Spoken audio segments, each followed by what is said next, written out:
बिस्मिल्लाहिर्रहमानिर्रहीम। अस्सलाम वालेकुम नाज़रीन, आप देख रहे हैं अनोखा अंदाज। मैं आपका होस्ट जमाल सिद्दीकी। उम्मीद करता हूँ आप खुश व खुर्रम होंगे। नाज़रीन कराम, आप देख रहे हैं अफगान लाइव अपडेट्स और इस वक्त आपको बताते चलें कि ज़बीउल्लाह ने जो प्रेस कॉन्फ्रेंस की थी उसके बाद के जो हक़ाइक़ नताइज हैं वो सामने आना शुरू हो गए हैं। उसके प्रोज एंड कॉन्स क्या हो रहे हैं वो आपको बताते चलें कि इस वक्त तालिबान की सफ़ों में तो कहीं कोई मसला नहीं है, मगर कुछ मुल्कों की हुकूमतों को और कुछ लिबरल्स को जो है ना वो बहुत ज़्यादा तशवीश हो रही है कि अब जो अफगानिस्तान की हुकूमत है वो ईरान की हुकूमत से मुशाबहत रखती है। जैसे वहाँ पे रहबरे आला हैं, यहाँ पे भी रहबरे आला अमीरुल मोमिनीन हो गए हैं और अमीरुल मोमिनीन को बनाया जो गया है वो ही ज़्यादा तशवीशनाक है, क्योंकि वो मंजर आम पे नहीं है। जब से काबुल फतह हुआ है बीच में सिर्फ 2 तस्वीर उनकी आई और उन 2 तस्वीर ने वैसे ही हलचल मचाई।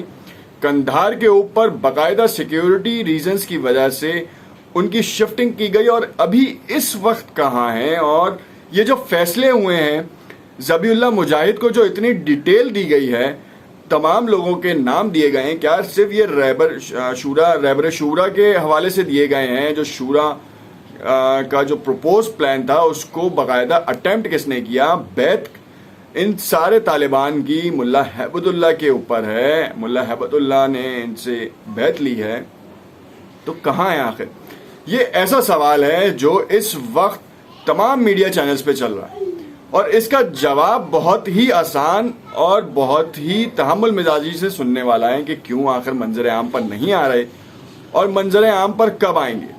और हुकूमत का ऐलान जो हुआ है क्या वाकई में मुल्ला हैबतुल्लाह की रजामंदी से हुआ भी है या सिर्फ ये ज़बानी कलामी बातें की जा रही हैं ताकि तालिबान मुंतशिर ना हो?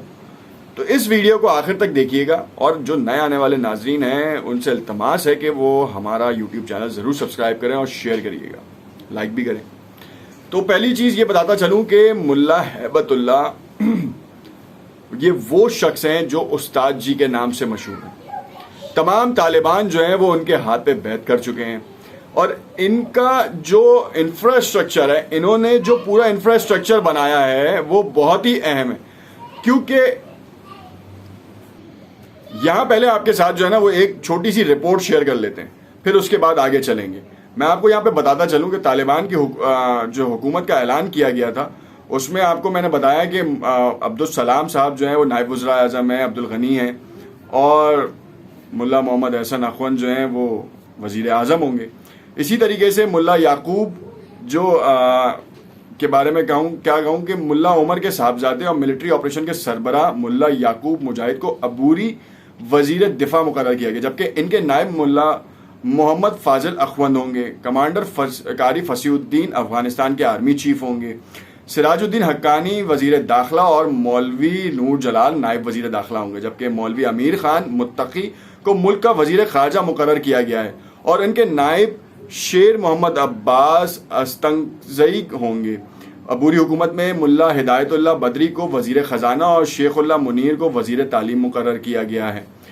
खलीलुर रहमान हक्कानी वज़ीर बराए महाजरीन और खैरुल्लाह खैरख्वाह वज़ीर इत्तलात और सकाफ़त होंगे, जबकि ज़बीउल्लाह मुजाहिद को नायब वज़ीर इत्तलात और सकाफ़त मुकर्रर किया गया है और इसके ऊपर किसी ने चूं भी नहीं की है। रहबर आला की तरफ से अपॉइंटमेंट दी गई है, अप्रूवल दिया गया है, उसी के बाद जो है वो ये काम किया गया है।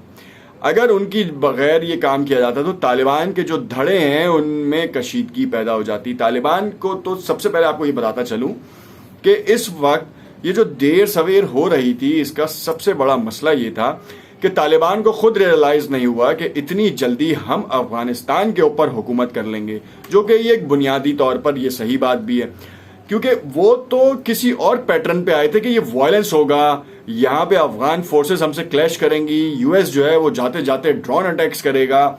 इसी तरीके से इंडिया के जो 3000 स्पाई नेटवर्क्स थे वो उनके खिलाफ कार्रवाई करेंगे। साथ में जो नॉर्दर्न अलायंस के जो बागी लोग हैं जो नहीं चाहते कि इस्लाम और शरीयत का नफाज हो, तो वो इनके साथ रेजिस्टेंस करेंगे और बहुत भारी जानी और मानी नुकसान का अंदेशा था। और मुल्ला हैबतुल्लाह जो कि उस्ताद हैं और इन सब तालिबान के अमीर हैं और इस वक्त अमीरुल मोमिनीन का लक़ब उनको मिल चुका है, उनकी सरबराही में ये काम किया जाए। देखना ये था कि इस वक्त तालिबान को हुकूमत मिल गई तो جو انفراسٹرکچر تھا, جو انٹرنل انفراسٹرکچر ہوتا ہے وہ بہت ہی مشکل کام ہوتا ہے. اور انکلوسیو گورنمنٹ کا انفراسٹرکچر اس لیے بڑا مشکل کام ہوتا ہے کیونکہ اوور آل پارٹیز مینس کہ جو دوسری قوتیں ہیں وہ آپ کو ایکسیپٹ کرتی ہیں اور دنیا کے دھارے میں چلنے کا موقع دیتی ہیں یا نہیں. جیسے کہ آپ نے دیکھ لیا ابھی کہ برطانیہ نے کس طریقے کا ریئیکشن دیا امداد ڈبل کی. اس کے بعد ان کے وزیر خارجہ صاحب بیان دیتے ہیں کہ ہم جو ہے وہ طالبان کے ساتھ کام نہیں کریں گے. پھر بلنکن کا اسٹیٹمنٹ آتا ہے, بلنکن صاحب کہتے ہیں کہ ہم طالبان کے ساتھ کام کر سکتے ہیں مگر دور ہے ابھی وہ ٹائم. پھر اس کے بعد جانے سے پہلے انہوں نے یہ بیان دیا تھا کہ اب جنگی تعلق ختم ہوا, سفارتی تعلق جو ہے بڑھے گا. پاکستان کے D G I S I chief وہاں گئے تو این ڈی ٹی وی اور اس طرح کے متعدد اے بی پی نے رپورٹ کرنا شروع کیا کہ طالبان کو چلانے والے آئی ایس آئی ہے. اور یہ جو ڈی جی گئے ہیں, ڈی جی صاحب یہ ادھر وہاں پہ جو ہے ان کی گورنمنٹ کے لوگوں کو فائنل کرنے گئے ہیں. تو دس از دا شٹ تھنگ. اس کے بعد آپ نے دیکھا کہ پاکستان نے اس کے اوپر موقف بھی دیا کہ وہ امن کی بحالی اور سیکیورٹی ریزنز کے لیے گئے تھے کہ اس پورے بارڈر ایریا پہ اور ٹرانزٹ روٹس کو سیکیورٹی پرووائڈ کی جائے تاکہ یہ جو تجارت کا معاملہ ہے دونوں ملکوں کے درمیان چلتا رہے اور اس میں خلل نہ آئے, جو کہ بہت ہی ویلڈ پوائنٹ تھا. ملا ہیبت اللہ پہ بات وہیں آ جاتی ہے کہ کچھ لوگوں کا خیال ہے کہ ان کو پاکستان میں رکھا گیا ہے, تو جو کہ بہت ہی غلط ہے کیونکہ قندھار سے ان کی ایک فوٹو ریلیز کی گئی اور اس کے بعد پھر کابل میں باقاعدہ مشاورت کی گئی. 3 دن کا بڑا اجلاس ہوا جس میں نام فائنلائز نہیں ہو پائے, مگر اس کے بعد آپ نے دیکھا کہ وقت لیا گیا اور اس وقت لینے کے بعد آج اس بات کا اعلان پریس کانفرنس میں بھی کر دیا گیا. اور جو پریس کانفرنس کر رہے تھے وہ خود نائب الیکٹ ہوئے ہیں. تو بات یہ دیکھیں آپ کہ اوور آل جو پورا کرائٹیریا ٹائم پیریڈ تھا, ملا عبد الغنی برادر کا بھی دیکھ لیں آپ, ملا اخوند کا بھی دیکھ لیں کہ جن کو وزیر اعظم کی سیٹ دی گئی تو اس میں کوئی سوال نہیں کیا گیا. یہ وہ شخص تھے جن سے انڈیا اس لیے خائف ہے یا اس لیے غصہ ہے کہ انہوں نے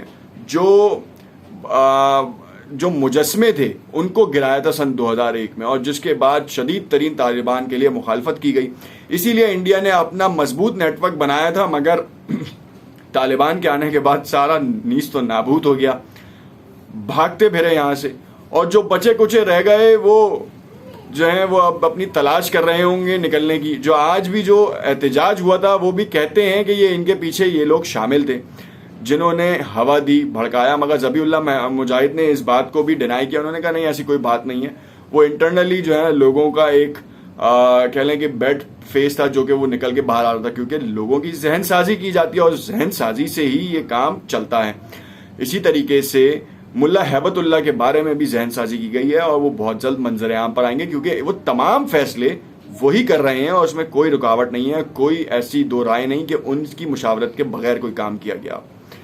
دیکھتے رہیے گا انوکھا انداز. ویڈیو اچھی لگی ہو تو اسے ضرور لائک کیجیے گا اور چینل کو سبسکرائب کر کے شیئر ضرور کیجیے گا. شکریہ.